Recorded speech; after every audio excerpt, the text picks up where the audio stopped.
ఆగండి ఆగండి ఆగండి ఆగండి వెళ్ళిపోకండి. కూసంత ఆగండి. ఒక కన్నేయండి. ఒక కన్నేసి చూడండి. ఏం లేదండి, రుచుల డబ్బా అని కొత్తగా ఛానల్ పెట్టానండి. ఓయ్ బాబోయ్, నా పేరు కాదండి అది. ఓయ్, నా ఛానల్ నేమండి. అయితే మరి ఇంతకీ ఏంటంటే ఈ సోదంతా ఎందుకు చెప్తున్నాను అనుకుంటున్నారా? ఇప్పుడు నేను ఒక వంట చేయబోతున్నానండి. ఆ వంట ఏంటంటే, మా చెల్లి హాస్టల్ నుంచి వచ్చిందండి. వచ్చినప్పుడు నుంచి ఏమీ చేయట్లేదు అక్క అని అడిగిందండి. మనం ఎందుకు ఊరుకుంటాం, మన బ్యాడ్ నేమ్ వచ్చేద్ది కదండి. అందుకని చకచకా మార్కెట్ పోయి గబగబా మక్కెలు తెచ్చేసానండి. మక్కెలు అంటే ఏమనుకుంటున్నారా? అదేనండి మన స్వీట్ కార్న్ తెచ్చేసి రొటీన్గా ఏం చేస్తే బాగుంటుందని వెరైటీగా మక్కిగారెలు చేసేసానండి. ఎంతో బాగుంటాయండి.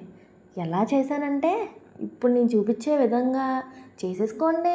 చాలా కమ్మగా రుచిగా చాలా బాగుంటాయండి.